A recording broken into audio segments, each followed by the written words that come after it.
dari absen 20. Perkenalkan nama saya Raka Baru dari absen 26. Perkenalkan nama saya Surya Kalamatan dari absen 6. Kondisi ekonomi pasca kemerdekaan itu sangatlah kritis. Hal itu terjadi karena yang pertama inflasi tinggi. Inflasi tinggi itu terjadi karena beredarnya 3 mata uang, yaitu DJB, Hindia Belanda, dan juga Jepang. Yang kedua itu karena kemiskinan dan keterbelakangan. Kebanyakan mayoritas penduduk Indonesia itu mengalami kemiskinan dan keterbelakangan ekonomi. Hal itu terjadi akibat dari eksploitasi yang dilakukan oleh kolonial sebelumnya. Yang ketiga, ketidakstabilan politik. Ketidakstabilan politik itu terjadi karena banyaknya perang setelah kemerdekaan. Dan yang terakhir itu adalah blokade ekonomi laut dari Belanda. Hal itu membuat semakin kritis dalam Indonesia.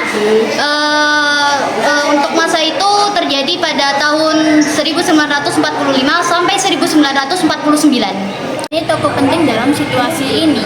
Yang pertama Pak Ir Soekarno, Presiden pertama Indonesia yang menerapkan sistem kebijakan ekonomi terencana dan nasionalisasi perusahaan untuk memperkuat industri dalam negeri. Yang kedua adalah Muhammad Hatta, Wakil Presiden pertama Indonesia yang dikenal sebagai Bapak Koperasi Indonesia. Dia menetapkan sistem ekonomi gotong royong dan mengatasi ketimpangan sosial melalui koperasi. Tokoh penting dalam situasi ini: Sumitro Jojo Hadikusumo, ekonomi dan politik yang berperan penting dalam merumuskan kebijakan ekonomi liberal di Indonesia. Ia menjabat sebagai Menteri Perencanaan Pembangunan Nasional dan Menteri Perdagangan. Dan Syafruddin Prawiranegara, tokoh ekonomi Indonesia yang berperan besar dalam bidang keuangan, terutama dalam penerbitan Oeyang Republik Indonesia ORI sebagai mata uang resmi Indonesia. Terima kasih. Keadaan ekonomi Indonesia pada awal kemerdekaan juga masih sangat memprihatinkan.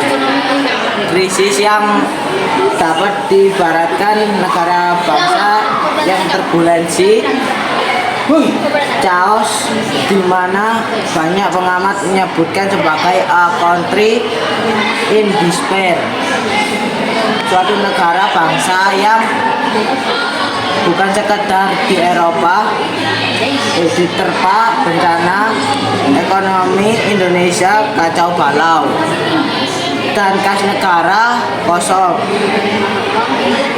ketergantungan pada ekspor, lahan perkebunan dan lahan pabrik rusak akibat perang, terjadinya perang.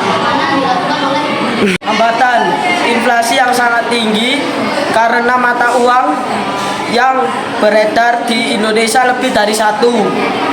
Kekosongan kas negara, meningkatnya jumlah penduduk Indonesia sebesar 97 juta jiwa pada tahun 1955 hingga 1961.